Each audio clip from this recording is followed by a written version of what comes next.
نساء جو ہے یہ مدینہ طیبہ میں نازل ہوئی ہے یہ صورت۔ نساء کا مطلب ہوتا ہے عورتیں۔ قرآن کریم یہ اللہ کی کتاب ہے، اور آپ اندازہ کریں پورے قرآن میں کہیں پر بھی سورۃ الرجال موجود نہیں ہے، یعنی رجال کا مطلب ہوتا ہے مرد، مردوں کے نام سے کوئی، یعنی مردوں کے حوالے سے کسی صورت میں بتایا ہو اسپیشلی،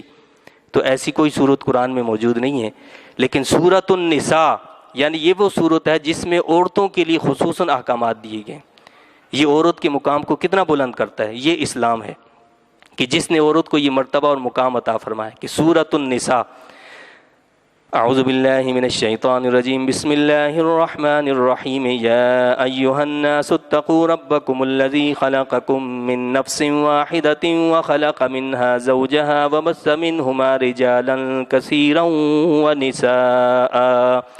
واتقوا اللہ الذی تساءلون به والارحام ان اللہ کان علیکم رقیبا۔ یہ سورہ نساء کی پہلی آیت ہے، اور خطبہ نکاح میں بھی اس آیت کو پڑھا جاتا ہے، خطبہ نکاح میں بھی اس آیت کو پڑھا جاتا ہے۔ توجہ کریں، اس میں اللہ نے خطاب ہی شروع سے جو کیا ہے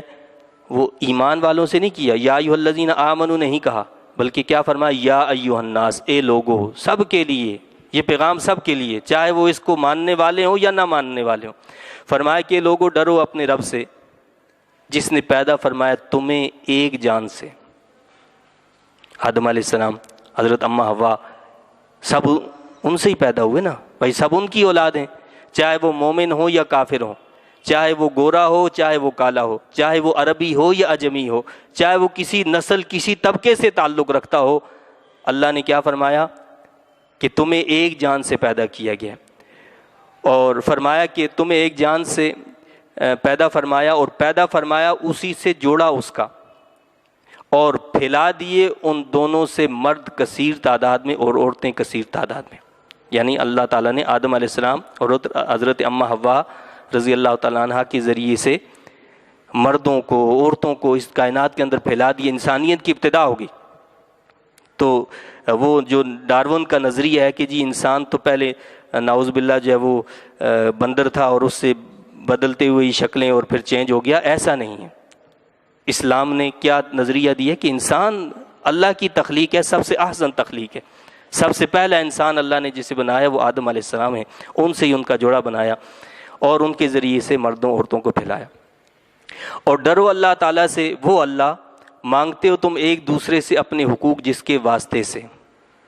اس کا واسطہ دے کر ایک دوسرے سے حقوق مانتے ہو نا، کہ اللہ کے لیے بھائی، اللہ کے لیے آپ یہ کر لو، اللہ کے لیے دے دو، اللہ کے لیے جھگڑے کو ختم کر دو۔ تو کیا فرمایا کہ اور ڈرو اللہ تعالیٰ سے، وہ اللہ مانگتے ہو تم ایک دوسرے سے اپنے حقوق جس کے واسطے سے۔ حضرت پیر مہر علی شاہ صاحب رحمۃ اللہ علیہ کے پاس ایک سوال آیا، سوال یہ تھا کہ جی لوگ جو ہے وظیفہ پڑھتے ہیں، یا شیخ عبد القادر جیلانی شیئا للہ، اے شیخ عبد القادر جیلانی اللہ کے لیے کچھ دے دو، تو کہنے لگے تو یہ تو شرک ہے، یہ تو کفر ہے، تو لہٰذا آپ اس کے بارے میں حکم فرمائیں۔ تو حضرت پیر مہر علی شاہ صاحب رحمۃ اللہ علیہ نے اس کا جواب دیا اور قرآن کا یہی حصہ پیش کیا کہ اللہ تعالیٰ خود فرما رہا ہے واتقوا اللہ الذی تساءلون بہ والارحام، اور ڈرو اللہ تعالیٰ سے، وہ اللہ مانگتے ہو تم ایک دوسرے سے اپنے حقوق جس کے واسطے سے۔ تو آپ نے یہی کہا نا کہ بھائی اے شیخ عبد القادر جیلانی رحمۃ اللہ علیہ، آپ اللہ کے لیے ہمیں کچھ دے دیں، تو اللہ کے لیے تو تم ایک دوسروں سے مانگتے ہو، تو اس میں کون سا شرک ہے؟ جب ہم ایک دوسرے سے کہتے ہیں کہ اللہ کے لیے مجھے یہ دے دو، تو حضور شیخ غوث اعظم رضی اللہ تعالیٰ عنہ سے اگر یہ کہہ دیا گیا تو اس سے شرک کیسے لازم ہو گیا؟ بھائی آپ اللہ کے نام پر مانگ رہے نا۔ تو فرمایا اللہ تعالیٰ نے کہ ڈرو اللہ تعالیٰ سے، وہ اللہ مانگتے ہو تم ایک دوسرے سے اپنے حقوق جس کے واسطے سے، اور ڈرو رحموں کے قطع کرنے سے، رشتہ داریوں کو منقطع کرنا یہ ناجائز ہے، منع کیا اللہ تعالیٰ نے، رشتوں کو جوڑے رکھنے کا حکم دیا۔ حدیث پاک کا مفہوم ہے کہ یہ جو رحم ہے، یہ جو رشتہ داری ہے،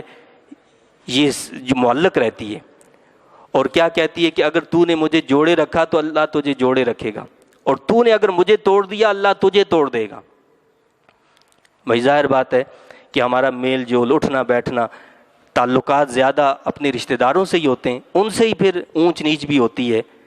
تو یہاں اللہ تعالیٰ نے حکم دیا ہے کہ حسن سلوک کا معاملہ کرو. کوئی دوسرا تمہارے ساتھ تمہارا رشتہ دار برا سلوک بھی کرتا ہے تو اس کے ساتھ اچھا سلوک کرو. کیوں؟ یہ اللہ کا حکم ہے کہ رحموں کو جوڑے رکھنا ہے, رشتہ داریوں کو توڑنا نہیں ہے. اللہ تعالیٰ کو یہ پسند نہیں ہے کہ رشتہ داریوں کو توڑ دیا جائے. تو فرمایا کہ ڈرو اور رحموں کے قطع کرنے سے, بے شک اللہ تعالیٰ تم پر ہر وقت نگران ہے, وہ تمہارے حالات سے باخبر ہے.